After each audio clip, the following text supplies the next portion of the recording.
Hello, everyone. Welcome back to our virtual Dirshu Mishnah Berurah here. We're holding in Mishnah Berurah Chelik Hey. Hopefully today we will be learning Kuf Mem Aleph Amid Beis, as well as most of Kuf Mem Beis Amid Aleph. So we'll continue to pick up some ground on the Dirshu schedule.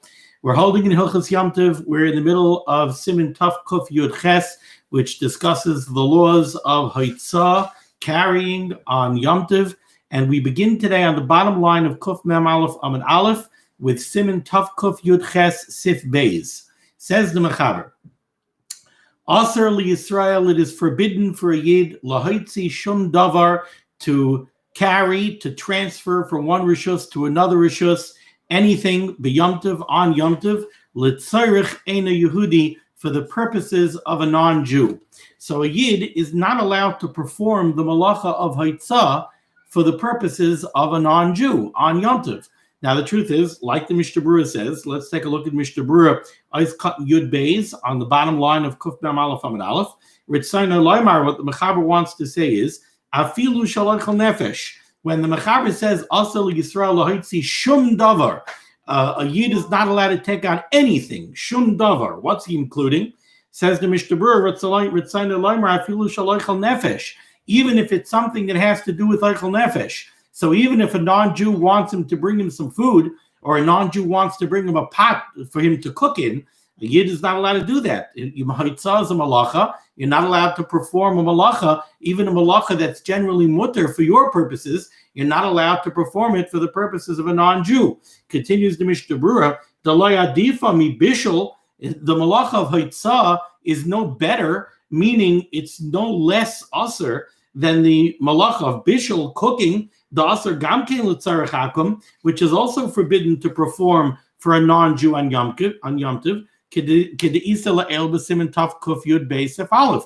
Like we learned earlier in Tuf Kuf Yud Beis Sif Aleph, we had the Mechaber said, ein mevashlim l'tzarech kutim b'Yom Tov.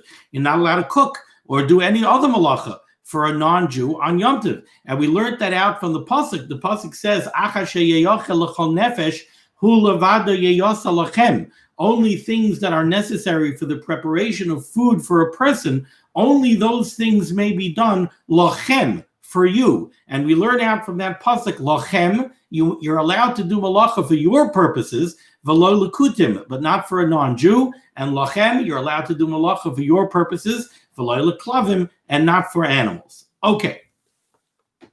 Continues. Now let's turn to the words of the Ramah on Kuf Mem Aleph Amid Beis on the top line. Haga.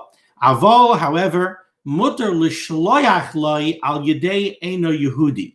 What you are permitted to do is you could send something to a non-Jew sending it with another non-Jew. So if you want to send an apple pie to Tony, and Vinny is available to you, Vinny is in your house, you could give the apple pie to Vinny and ask Vinny to go bring it to Tony. You could tell that I live in Staten Island.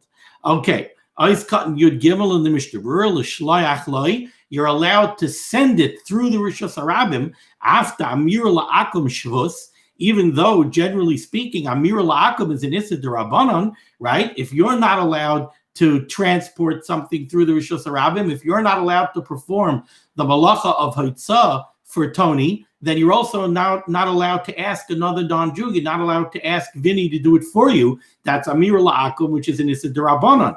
Yet over here, b'makom tzorich, if there's a need, and you know what, we'll break over here in the Mishnah Berurah for a moment. Let's go back up to the Ramah. Let's see what kind of cases we're discussing here. So the Ramah said,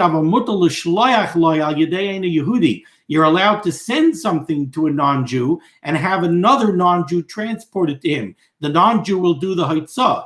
Kigoin, for example, says the Ramah, let's say you lent money to a non-Jew, and the non-Jew gave you collateral. So the non-Jew gave you something valuable that you held in your house until the non-Jew paid you back. Now the non-Jew paid you back, and he wants his collateral back. And you have the collateral in your house, and it's Yom Tov, and you want to get it back to him. And this non-Jew is an alam. He's a strong person, a powerful person, so Tony is connected. and you have the collateral. You have to get it back to Tony, and you want to get it back to him. So you're allowed to give it to a non-Jew and have the non-Jew bring it to Tony on Yom Tov. Or another case that's similar to this. Now let's continue the Mishnah Berurah. So we were in the middle of the Mishnah Berurah here. I was cutting Yud Gimel. After Amirah La'akum Shvus, even though asking a non-Jew to perform hotza'ah for you, to bring something to a non-Jew is an issa d'Rabbanan. B'makom tzarich, in a case of need, kahai gavno, like these cases that the Ramah says, samchinon apaiskim, we rely on those paiskim who hold the rishus harabim shalanu karmelisu, that we don't really have any real rishus harabims. Our rishus harabims really don't fit the requirements of a true rishus harabim, and therefore they're really a karmelis. So really are what we call carrying, taking something from our house out into our streets, is not really hotza'ah daraisa, because the streets are not really a bona fide rishus harabim. So it's only nissa d'Rabbanan. So then to ask a non-Jew to do it for you, that's a shvus d'shvus. It's a double d'Rabbanan in a case of need. V'shari, and that's mutter v'chamavur b'siman shin chaf hey siv beis. The example that the Ramah gave was that you had a mashkin that belongs to a nachri alam, to a powerful non-Jew. Ice cutting your dalit. Va'afilu lespek shash sakana. We're not necessarily talking about a case where if you don't get the mashkin back to Tony on time, he's going to break your legs. But the bottom line is he's going to be upset with you, and you don't want this fellow being upset with you. So then you're allowed to do the shvus to shvus. You could do amir la'akum and ask a non-Jew to take it out and transport it to the non-Jew on Yom Tov. Again, it's a shvus to shvus b'makom tzarich. Ois cotton tezvav, the Mishnah Berurah says v'chadoyma lozeh.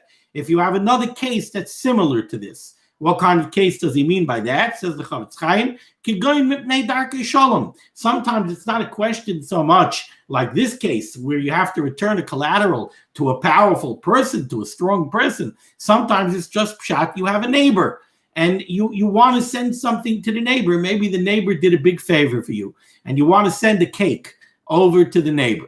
And you feel it's important to send the cake, because if you don't, he's going to have tinus on you. He's going to feel, you know what, I cut your grass, and you don't even say thank you to me. So, Mepnei Darkei Shalom, you want to send him a cake, and it's on Yom Tov, and you don't have an Erev. So what could you do? You can't transport it, because then you're doing hotza'ah for the purposes of a non-Jew, to benefit a non-Jew. You can't do that on Yom Tov. But you could send it with another guy, because it's a shvus to shvus, b'makom tzarich. Okay. Now we go to Sif Gimel. Says the Mechaber, and here we get a little bit complicated. Says the Mechaber, lokach eitz, if you take a piece of wood, she'enoi miyuchad l'shpud. This is a branch, it's a pole of wood, but it wasn't set aside to be a shpud. A shpud is a spit that you would roast a piece of meat on. So you want to make yourself a roast for Yom Tov, and you have a stack of firewood. And now the firewood, you're allowed to use that to go ahead and burn it on Yom Tov for the purposes of ochel nefesh, to make a fire to roast your food. That's 100% mutter. However, what we did learn earlier in Siman Tuf Kuf Beis is, if you have a pile of firewood, that wood is not muktzeh to the extent that you're allowed to use it as firewood. It's oimid lahasaka. If it's dry wood that's suitable for use as firewood, you're allowed to use it as firewood on Yom Tov. However, it's not usable for anything else. For example, we had a halacha. Let's say you have a nice big piece of wood, and it's a piece of wood that's roi lahasaka. You could use it to burn. It's a log that you could use to burn to make a fire for ochel nefesh. But what you want to do with it is, you want to set it up and you want to stand a pot on top of it. We said you're not allowed to do it. Because even though the bikas, even though this log, this big clump of wood, is not muktzeh because it's usable for firewood, but that's the only thing it's for. It's only for firewood. And in your mind, you're mesiach das from it for anything else. You didn't have intent to use that for anything else. That's your pile of firewood. So it's not mutter for any other purposes other than firewood. This is similar to the case that we discussed many times earlier. Let's say you have a sack of apples and you are machnisit la'oitzer. You set aside these apples. You have a grocery store, and you bagged up a bunch of apples that you intend on selling in your grocery store after Yom Tov. So really, these apples are 100% edible.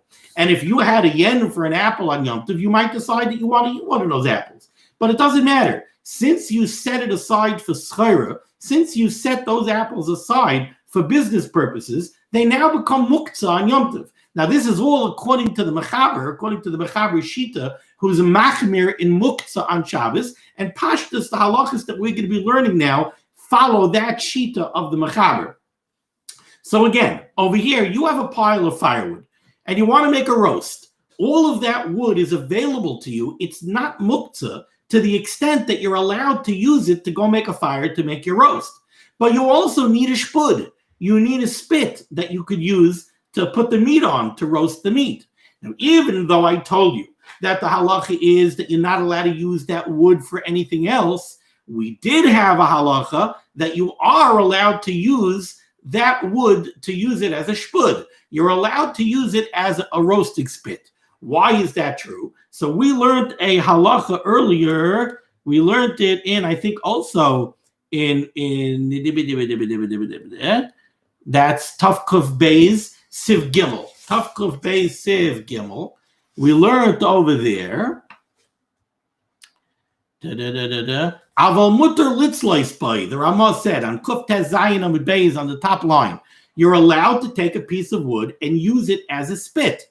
And over there on Kuf Tez Zayin Amud Beis in Siman Taf Kuf Beis Mishnah Berurah Ois Katan Chav Beis, the Mishnah Berurah says the reason why you're allowed to do this is the Amrinon, because we say Mali litzlois by. What's the difference if you want to take this piece of wood and use it as a spit, and you want to roast your roast on the spit, Mali litzlois bagachaltoi?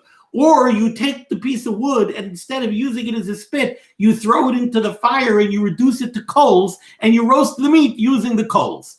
Either way, you're roasting the meat using this piece of meat. So what we're saying is, since the piece of wood is mutter, it's available to you and it's mutter to be used as firewood, so you could use this piece of wood to roast your piece of meat. By burning it as firewood, it's also considered halachically available to you to use it as a spit and to use it to roast your meat using it as a spit. So, okay, that's the hakdama over here to Siv Gimel. Now, let's take a look and let's see what the Mechaber says over here. He says, Lokach eitz she'eino meyuchad lishpud. So you went into your firewood pile and you found a suitable pole that you could use as a spit. V'tzala by basar, and you used it as a spit. Like we said, that's mutter. You're allowed to do that.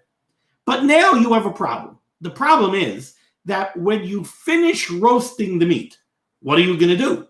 Now, to pull the spit out of the meat, that's 100% mutter. Because like we're going to see soon, you're allowed to handle muktzeh l'tzarech ochel nefesh. So even if you're finished using this piece of wood as a spit, you're still allowed to handle it to pull it out of the meat, because you can't eat the meat unless you pull the spit out.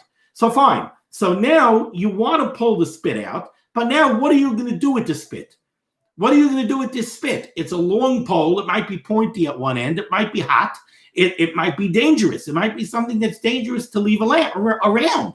And it's muktzeh. Now, if you want to burn it because you still need fire going, either for heat or for additional cooking, no problem. Chuck it into the fire and use it as firewood. But what if you don't need it as firewood? So you finished using it as a spit. You're not going to use it as firewood. It's muktzeh. What are you going to do with it? So says the Mechaber over here, you took a piece of wood. Now it's a piece of wood that was not meyuchad l'shpud. You didn't set it aside on Erev Yom Tov to make it a spit. You didn't take this pole on Erev Yom Tov and say, oh, here's the piece of wood I'm going to use as my spit on Yom Tov. If you would have done that, then everything would be okay. Because now it's a keli. You made it a keli before Yom Tov. Now it's not muktzeh anymore. It's like a fork or a knife or a spoon. It's a keli, so it's not muktzeh. But over here, you didn't do that. It's lachatzei she'ena meyuchad l'shpud. Before Yom Tov, you didn't set aside a pole for use as a spit. Now, on Yom Tov, you pulled out a pole. You decided to use it as a spit. V'tzola b'basar, and you used it to roast your meat.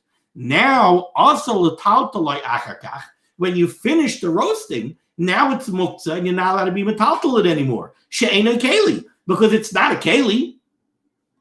Now, you'll ask me, why isn't it a keli?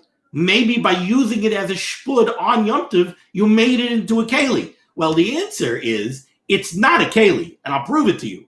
If by using it as a spit, you would have turned it into a keli, then you wouldn't be allowed to use it as a spit on Yom Tov, because that would be also because of tikkun maneh.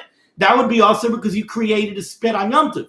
So obviously, halachically, the fact that you use it as a spit does not make it a keli. So now you have a problem. It's not a keli. You're not using it as firewood. It's muktzeh. So also you're no longer allowed to be metaltal this piece of wood, she'ein a keli, because it's not a keli. Ella, what should you do? Shoimtai, you should pull it out of the oven by dragging it on the floor of the oven. I'm reading this to you the way I understand pshat based on Rishonim and the Mishnah Berurah. Shoimtai, the word shoimtai means pulling something out of something else. Now, this does not mean pull the spit out of the meat, because I don't need the machaber to tell me that I'm allowed to pull it out of the meat. But like, we know that you're allowed to be metaltal muktzeh l'tzarech ochel nefesh. So I don't think it means pulling it out of the meat. And from Rashi and Beah, it also seems that it doesn't mean that.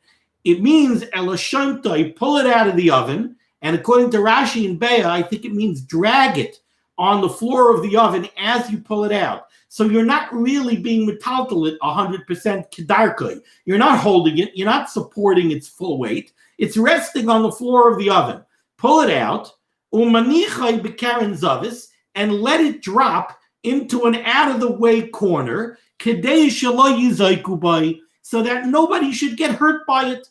And the mechaber continues, va'afilu ein olav basar klal, and this is mutter even if there's no meat remaining on the spit. You see, if there would be a kazayas of basar remaining on the spit, you wouldn't have a problem, because then the spit is still not muktzeh. It's mutter agav the meat that's on it. But if there's no meat, now it's more muktzeh. Yet the mechaber still says, even if there's no meat, afilu ein olav basar klal, even if there's no meat remaining on the spit at all, you could drag the spit out of the oven, let it slip out of your hand, and drop it into an out-of-the-way corner. Why? So that nobody should get hurt. Okay, that was quite a mouthful. Let's turn to the Mishnah Berurah. Let's see the Mishnah Berurah is cotton tezayin. The opening words over here of the Mechaber and Siv Gimel were, we're talking about a piece of wood that you weren't miyached as a shpud. You didn't set it aside to be a spit. You didn't set it aside in Erev Yom Tov to be a spit. Nevertheless, you're still allowed to use it as a spit now. Like we saw earlier in Tavkov Beis Siv Gimel, that you're allowed to select a piece of firewood on Yom Tov to use it as a spit. Because it's available to you to reduce it to a coal and roast your meat. So it's also available to you to use it as a spit to roast your meat. However, the Mishnah Berurah points out, we're discussing a case, Shahaya Eitz Yavish, where this was a dry piece of wood, Sharoi Lahasaka, that's usable as firewood. We're not talking about a moist piece of wood that's not roy for firewood. If it would be a wet piece of wood that's not roy for firewood, then you would not be allowed to use it as a spit. It would be 100% muktzeh. Ice cotton yud zayin, when you finish the roasting, aser l'taltaloi. Now it's muktzeh. Now the only thing you could do with this wood, if you still need firewood, you could throw it into the fire and burn it as firewood. But if you don't need additional firewood, what are you going to do with it? It's only available to you to use either as firewood or as a spit. Also l'taltaloi. And the Mishnah Berurah throws in another problem. And this is because of various machlokes rishonim over here that the Mishnah Berurah felt he has to say this. There's another problem. You see, by using it as a shpud, nasa hashpud mos umuktzeh. There's another reason why the shpud is now muktzeh. And that is because now it's mos. Now it's all greasy and everything else. So what are you going to use it as? You could use it as firewood, but you can't use it as anything else. Continues the Mishnah Berurah. Va'af lahamatirin muktzeh b'Yom Tov. And I think this is why the Mishnah Berurah threw this in. Excuse me. Va'af lahamatirin muktzeh b'Yom Tov. Even according to those opinions that are more lenient when it comes to muktzeh on Yom Tov. And they argue on the shita of the mechaber earlier. And they hold that something like apples that you set aside for schera, since they are edible on Yom Tov, they're not muktzeh. So maybe over here also, maybe the firewood, it's usable as firewood. Maybe it's not muktzeh. Maybe it's not so muktzeh that you can't continue to handle it. Das kama achroinim. Many achroinim hold the hacha aser that even according to the more lenient opinions, this would be muktzeh mishum she'ein olav teras kli, because it's not a keli and it's also mos.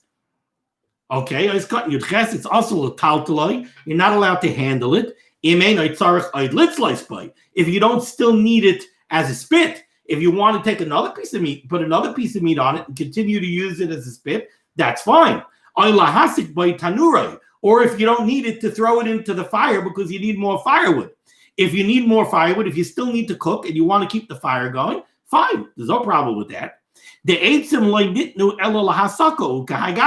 Because like we saw in Tov Kuf Beis, firewood is only available to you for use as firewood. For anything else, it's muktzeh. Ice cutting you a test, she'ena keli. It's not a keli. What the mechaber wants to say is,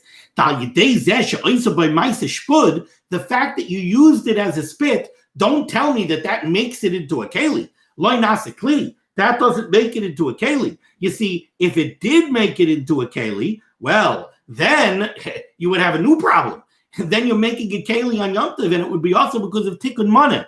Now, the truth is that if you look in the Sharet Zion, Ice Cotton Chavav, this is problematic because we're telling you that the fact that you used it as a shpud doesn't make it into a keli. Yet the Sharet Zion points out, this is why you're allowed to use it as a spit. Like I said, if using it as a spit would turn it into a keli, that would be also because of tikkun mana on Yom Tov. So obviously, since you're allowed to use it as a spit on Yom Tov, it's not tikkun mana, which means you didn't turn it into a keli. And the Chavetz Chaim says this is not similar to the halacha that we have in Siman Tov Kuf Zayin, Siv Gimel, where over there we have a halacha that seems to fly in the face of this. And that is, we have a halacha over there that when you have your fire going for cooking on Yom Tov, if you decide that you need a poker, you're not allowed to take a piece of wood and use it as a poker. Why? Because by using it as a poker, you make it into a keli. It's tikkun mana. So somehow by the poker, you make it into a keli. By a shpud, by using it as a shpud, you don't make it into a keli. I've seen various reasons why this might be true. It might be that when you use it as a poker, you char it and then it doesn't burn well anymore, so you're not going to use it as firewood anymore. So this is going to become your poker. This is going to become set aside as a poker. Masha'in ken a shpud, when you use it as a shpud, first of all, you're not going to set it aside as your shpud that you're going to reuse and reuse and reuse. You know why? Because you use it as a shpud. When you finish, it's full of grease. That grease gets rancid and it gets gross. So now you're not going to use it tomorrow as a shpud again. So you can't say that you made it into a keli. It's kind of a disposable keli. You never made it into something that you're going to reuse. So that's one possible reason. Okay. Now we go weiter. Mishnah Berurah is cut mechaf. So rather, the mechaber told you, you're not allowed, what do you have to do? It's muktzeh. You're not allowed to continue handling it now that the roasting is over. So what do? The mechaber said, Elo shaimtoi. Says the Mishnah Berurah is cut mechaf. Ritzoynoi loymar. What the mechaber is telling you over here is, what he wants to say is, she'ena rashoy litloi achar tzliyosoi ulhaniach kedarkoi. You can't just remove it from the oven in the normal way, take it out of the meat, and then put it down in the normal way. Ella, rather, shaimtai, and over here, the Mishnah Berurah is really taking the word straight from Rashi and Be'er. And I think he didn't expand on it because it's a shvara Rashi. It's a hard Rashi to understand. Ella, what should you do? Shaimtai, you should pull out the spit, maher, quickly, bigreira, while you drag it. Now, like I said, pshat, when I read the mechaber, I take that to mean you should pull it out of the oven, dragging it on the oven floor. So you're never fully supporting its weight. V'tiltul min atzad. And you should handle it as much as possible using tiltul min atzad, using like an agav type of handling it. You're not picking it up and putting it where you want it. You're dragging it. Ad sheyaviru milafanav l'keren zavis, until you get it out of the way into a corner. And the reason you're allowed to do this, why don't you just say it's muktzeh, you should just drop it? So no one should get hurt. Like we had in Hilchos Shabbos and Shinches, linyan kites versus sarabim. When it comes to a dangerous and potentially dangerous thorn or something pointy in the Rishos Harabim. Over there, we didn't require tiltul min atzad, mishum dehu hazeka derabim, because over there we were speaking about something in the Rishos Harabim, and we're afraid of possible damage to the rabbim. We're more makel, and we didn't require tiltul min atzad. Excuse me. Okay. And the mechaber said this is mutter, you're allowed to handle it in this manner, even if there's no meat left on the spit. Says the Mishnah Berurah,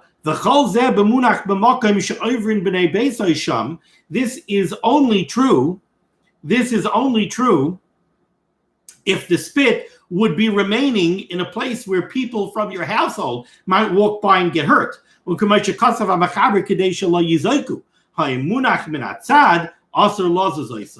if it was anyway out of the way, you're not allowed to move it. Okay, now let's go to the Ramah over here in Siv Gimel. By me, it's 2 lines from the bottom in the middle of the line. Hagah, says the Ramah. Uletzarich ochel nefesh, for the purposes of ochel nefesh, mutar letaltal hakoil. You're allowed to handle anything, afilu muktzeh, even something which is muktzeh.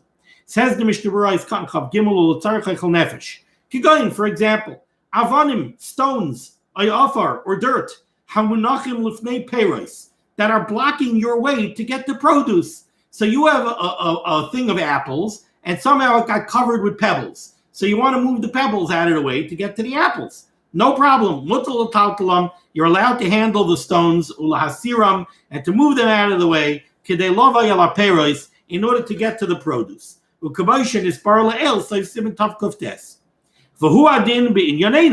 same halacha that the Ramah is saying here applies to our case of the spit. You're allowed to handle the piece of wood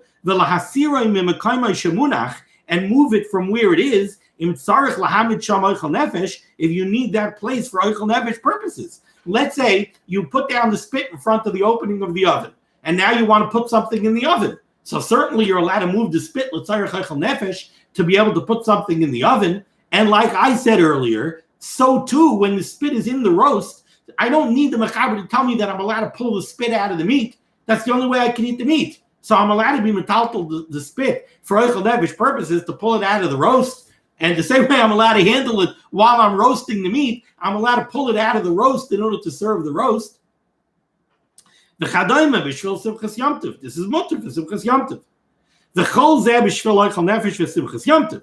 All of these heterim that we're giving you to handle the wood, they're all because of simchas Yom Tov and ochel nefesh. Halatzarich gufay u'mekaymay ba'alma aser. But just to handle the spit, letzarich gufay, because you want to do something with it, or mekaymay, you want to sit down where it is, even though sitting down where it is would be a tzarich Yom Tov, it would be simchas Yom Tov. But you need the mekaymay for something else that's not a tzarich. Ukedalael b'siman tavkov beis of gimel. That would be also. V'hinei lefi ma'asher kasavnu sham b'mishnah berurah siv katan chaf aleph das kama achrayim to rak laman da asar muktzeh. According to many achrayim, this is all only true according to the mechaber shita that's machmer by muktzeh. Aval yesh oimer b'siman tav tzad kesiv dalad the muktzeh shari b'yom tov. So then eitzim sha'indam lahasaka mutarim gam l'shar tashmish. According to the opinion that the Ramah quotes in Tav Tzadikei, where we're makel on muktzeh on Yom Tov, so something like the apples that you set aside for schara on mutter, if you want to eat an apple on Yom Tov, so too over here. If you have eitzim, you have wood that's set aside for use as firewood, but you have another use that you want to do with it, so fine, it's mutter for any tashmish at all. Achein be'inyanenu, das kam achrayim deb'eit shetzolu by hu muktzeh l'kulei alma v'kanal could be because it's muktzeh machmas miyas. Okay. Eis Katan Chav Daled, the Ramah said, for ochel nefesh purposes, you're allowed to handle anything on Yom Tov, afilu muktzeh. Kasav achai yadam, im haya munach mafteach shel ochlin b'teva hamiyuchedes lemois. Let's say you have a pantry closet that has a lock, and you locked it, and you took the key, and you put the key in your safe that you have money in. So now you have this portable safe that has two things in it: money and the key for your pantry that you have your food in. Umunach by mois, excuse me. Mutter lahotza'ah teva. You're allowed to pick up the safe and take the safe somewhere else. Kedei likach mimeno hamafteach, so that you should be able to open it up and take out the key that you need. Umutter gam kein lahachzira im kaishi shligneva. And you're also allowed to put it back if you're worried that someone's going to steal it. Okay. Now we go to Siv Daled, bottom line of Kuf Mem Aleph Amud Beis. Mutter letaltel sulam shel shoivach mishoivach l'shoivach. You are allowed to move the ladder of a dovecote. A dovecote is like a little coop that you use for your dove, your quail, your animals that are kosher, that are royal achila on Yom Tov. You could shech them and you could use them on Yom Tov. And the dovecote is up in the air, and you have ladders to go up to the dovecote. So the Mechar is telling you, you're allowed to take the ladder. Let's say you have dovecote A and dovecote B, and you want to get a couple of dove from dovecote B, but the ladder is right now by dovecote A. You're allowed to take the ladder from dovecote A and move it over to dovecote B. You're allowed to move a dovecote ladder from one dovecote to another dovecote, afilu b'rishus harabim, even if you're going to be moving the ladder through rishus harabim. Let's take a look at the Mishnah Berurah here to see what's at play over here. By me, it's the final couple of words on the bottom of Kuf Mem Aleph Amud Beis, Mishnah Berurah Eis Katan Chav Hey. Mutter l'taltal, you're allowed to move the ladder. Kedei lital goizalois. Why are you doing this? Because you want to take some dove, you want to take some quail out of one of the dovecotes, l'tzarech Yom Tov, for your Yom Tov Suda. And you're allowed to do this even if this is something technically that you could have done yesterday. Okay. Mishoivach l'shoivach, you're allowed to move the ladder from one dovecote to another. Says the Mishnah Berurah, v'hu adin im oimid b'makam acher shamutar lahamida l'shoivach. When the Mechaber tells you over here that you're allowed to move the ladder Meishoivach l'shoivach, that you're allowed to move it. You're allowed to move it. Excuse me, just 1 second here. Yeah. The reason when the Mechaber tells you that you're allowed to move the dovecote ladder from one dovecote to another dovecote, it's not only from one dovecote to another dovecote that you're allowed to use it. You're allowed to move the dovecote ladder from the garage to the dovecote. You need the dovecote ladder to get up to the dovecote. You could take it from wherever it is, and you could move it to wherever you need it. And we'll see why that is soon. Now, I just want to go back a second to the previous Eis Katan. In the previous Eis Katan of the Mishnah Berurah said you're allowed to do this. You're allowed to do this even if you would have been able to do it yesterday. Now, over there, the Mishnah Berurah over here right now is addressing a question of melachah. When we see that the Mishnah Berurah is telling me that you're allowed to do this even if you were able to do it yesterday, obviously what the Mishnah Berurah is telling me is you're performing a melachah, and normally we say that a melachah that's mutter on Yom Tov, if it's machshirei ochel nefesh, that you were able to do yesterday, you were able to do it before Yom Tov, then it's not always mutter on Yom Tov. So if we're talking here about a case of hotza'ah, if we're talking here about a case where you have to move the dovecote ladder through the rishus harabim, then you're performing the melachah of hotza'ah. Now, maybe you would say that to move the ladder, to put it by the dovecote, so that you could climb up to the dovecote to get a quail, so that you could shecht it and you could eat it on Yom Tov, moving the ladder is machshirei ochel nefesh. That's not ochel nefesh itself. So if you were able to do the melachah of hotza'ah on Erev Yom Tov, why are you allowed to do it now on Yom Tov? That's why the Mishnah Berurah is saying, yes, you are allowed to do it on Yom Tov, even if you could have done it on Erev Yom Tov. Why? The reason for that is a famous Rambam. The Rambam points out that that's 99.9% of the time always the case with the melachah of hotza'ah. The melachah of hotza'ah is almost always something that you could have done on Erev Yom Tov. But the Rambam says that hotza'ah is mutter even when you could have done it on Erev Yom Tov. It doesn't matter. It's mutter on Yom Tov l'tzarech anyway. And the reason the Rambam writes is kidei laharbos b'simchas Yom Tov. I'm going to paraphrase the Rambam. The Rambam says that if we would put such heavy restrictions on the melachah of hotza'ah, then a person would feel like his hands are tied on Yom Tov and he can't have simchas Yom Tov. He can't go get food. He can't bring something to his neighbor. He can't go get something from his neighbor. So to be marbe in simchas Yom Tov, the melachah of hotza'ah, the Chazal were matir, even in a case when you could have done it on Erev Yom Tov. But in any case, I don't want to confuse the issue because we're going to see that really, for the most part, when we discuss the halacha of moving the dovecote ladders, it's not so much the question of the melachah of hotza'ah that we're addressing. That's not what the mechaber is telling me over here. When the mechaber tells me mutal tatal sulam shel shavach mishavach l'shavach afilu b'rishus harabim, he doesn't mean to tell me that you could do this and you could perform the melachah of hotza'ah. That's not so much what he's addressing. But if you move it through Rishus Harabim, there is the melachah of hotza'ah. So the Mishnah Berurah is telling me you should know that that's mutter, and it's mutter even though you could have done it on an Erev Yom Tov. Now we go back. Let's go back now to Oiskat and Chav Zayin. Afilu b'Rishus Harabim. You're allowed to do this even if you're moving the ladder through the Rishus Harabim. Ritzono loymar. What the mechaber really means to say over here is not so much that it's hotza'ah. In a case where the dovecote is in the Rishus Harabim, or where the dovecote ladder was. The dovecote ladder was in your garage, and in order to get it from the garage to the dovecote, you got to go through a Rishus Harabim. You're still allowed to do this.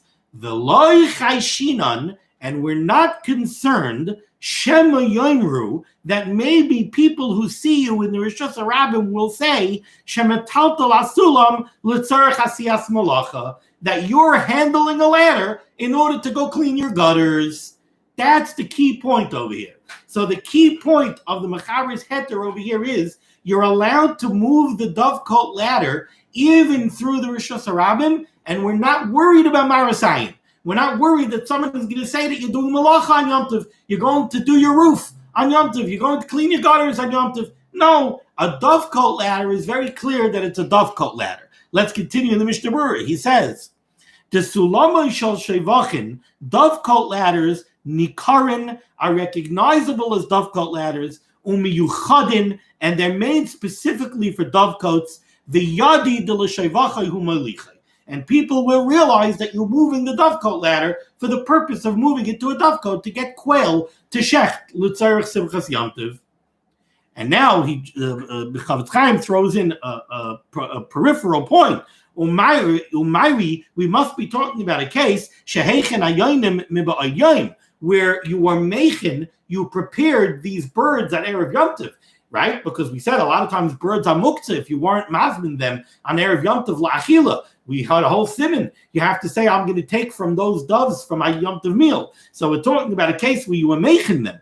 Ubiyonim de mahani hachana. And it has to be, we're talking about the type of birds where hachana helps to make them not muktzeh. We saw earlier, if they're birds that could fly away, then your hachana doesn't help. Because still you're going to have to do tzeda. You're going to have to trap them in order to use them in Yom Tov. And that you're not allowed to do. Tzad, trapping, is one of the melachahs that are asur on Yom Tov, even with nefesh. So it has to be young birds that can't yet fly, so that you can be making them on Erev Yom Tov, and then they're not muktzeh, and they're available for use. So now you could move the dovecote ladder, and there's no problem with marasayim.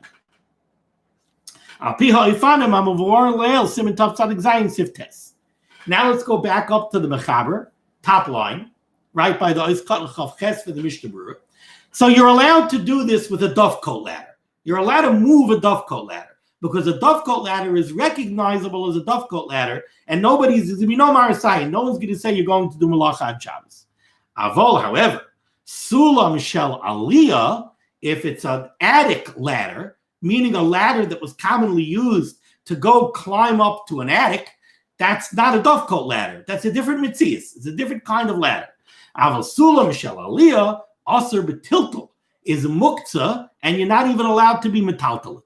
Let's take a look. Well, I just said a mouthful. Whether or not it's muktzeh, I take that back. That we're going to have to see as a machlokes the Mishnah Berurah is going to bring down, whether it's aser betiltel because it's muktzeh or not. But let's see. The Mechaber says you're not allowed to move, you're not allowed to take the sulam shel aliyah, that you're not allowed to move.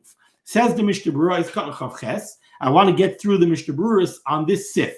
We're not going to do sif hey, but if we get through the Mishnah Berurah on this sif, we will have covered most of today of this page.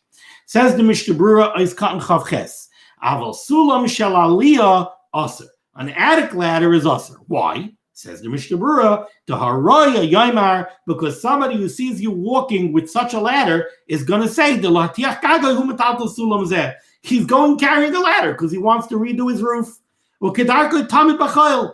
Whenever you see somebody going with such a ladder during the week, he's going to climb up to his roof to do his roof. So that's what this guy is doing. So it's marasayin. It would be also for you to move such a ladder even in the backyard of your house. To call mokum sha'aser mishum marasayin. Anytime something is also because of marasayin, I feel it's also even if you do it behind closed doors. So if carrying such a ladder is also in Rishus Harabim because of marasayin, it's also in your backyard because of marasayin. The kasra paiskim and the paiskim right. Even if you're not moving this ladder from one dovecot to another one, what if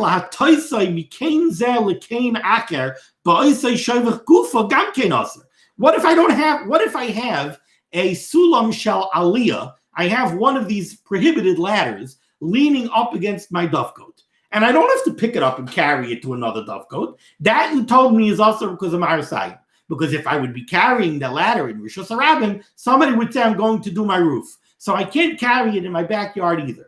But what if I don't have to pick up the ladder and carry it? I just want to tilt the ladder from one side to another side. Instead of going, the dovecot has a lot of different openings, a lot of different nesting boxes for the birds. I want to shift the ladder over from one nesting box to the other nesting box. Am I allowed to do that? So the Mishnah Berurah says no. The Paiskim write that that's also awesome. Continues the Mishnah Berurah.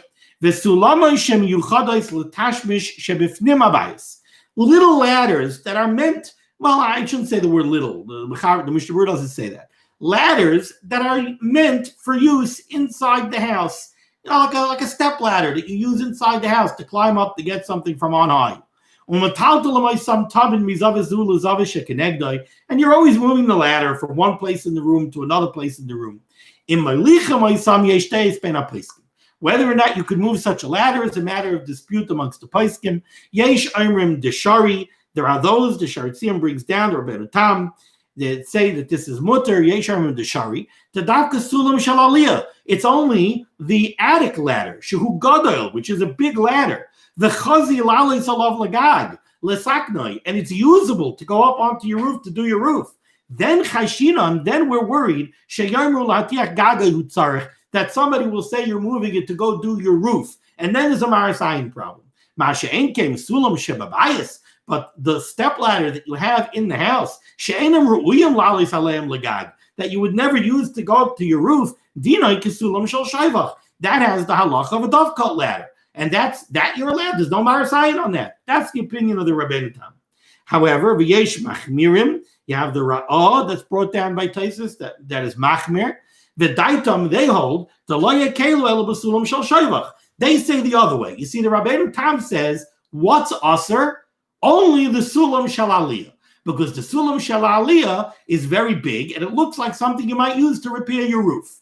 The ra'ah says, no. What's mutter? Only a sulam shel shayvach. Only a dovecot ladder, because that's recognizable as a dovecot ladder. Shenikarim hein b'tzurasam, because that's a different type of ladder, and it's very clear that it's a dovecot ladder, so nobody will suspect you of going up to your roof. But a step ladder that you use inside the house, is not recognizable as a different kind of ladder. By the dovecote ladder, everybody realizes you're going to the dovecote, and that's mutter on Yom Tov. But a simple step ladder from inside the house, even if it's a small one, there are times, you might lean it against the house to climb up to a ledge and then to get from the ledge to the roof.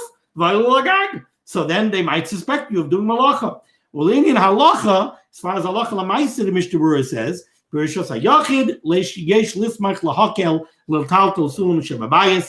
your rishus hayachid, where fart is less of a problem of a marasayin, you could be mekel and you could move such a step ladder in the rishus hayachid, but over rishus harabim to transport it through the rishus harabim, where there's a bigger marasayin problem, it would be proper to be machmer. The Mishnah Berurah's words were that this sulam shel aliyah is aser betiltel. You're not allowed to move it. You're not allowed to be metaltel it. Says the Mishnah Berurah, avabali tiltel. What if you don't have to move it at all? Maybe the sulam shel aliyah was already set up outside your dovecote, so I don't have to move it. Then says the Mishnah Berurah, shari lali salav la'aliyasai alushavachai. Wherever the sulam shel aliyah is, you're allowed to climb up the ladder, go up to your attic, or if by your dovecote, you're allowed to go up to the dovecote. Don't think that what the mechaber is telling you is wherever a sulam shel aliyah is, you're not allowed to go up it. No, you're just not allowed to move it. V'dad the melachah and the mechaber, you should realize that from the language of the mechaber, mashma, it is implied lechera the sulam shel aliyah din muktzeh yeshloi. Like I read it when I read the mechaber. When the mechaber says on sulam shel aliyah aser betiltel, when we say something is aser betiltel, it sounds like it's muktzeh. Now let it be metaltel, it's muktzeh. Aval hagra bebiurah mitzad the ena muktzeh. The gra leans towards saying that it's not muktzeh. V'lo aser bestal tiltel v'hazaza mimkaymai. It's not aser to move it a little bit. Ela tiltel shel halacha. It's only aser to move it, but to move it, to shift it a little bit is not aser. Now, the question of why it is muktzeh or why it isn't muktzeh, there are strong reasons to say it's muktzeh, because you're not allowed to transport it anywhere because of marasayin. It also could be mitach kavdai, because it's a big heavy item. It's not something that's set aside for Yom Tov use, even though it's a keli. Others want to say it doesn't have a din of a keli, but now this place isn't really the place for this discussion. We see that machlokes over here brought down in the Mishnah Berurah. Okay, so I'm going to consider this a success. We covered most of Kuf Mem Beis on Aleph. We didn't get all of the mechaber, but we got the vast majority of the Mishnah Berurah. So we're slowly gaining ground to catch back up to the Dirshu schedule. Thank you so much for joining me for limud HaTorah. The schus of limud HaTorah should be megan against Klal Yisrael. The Rebbe Shalom should send rachamim. He should send Yeshuas and refuas to all in need, parnasa, gesund, everything wonderful. Everybody should be mischazik in limud HaTorah. Everybody should be mischazik in davening, in tefillah. Everybody should be mischazik in simchas hamitzvos. Be well.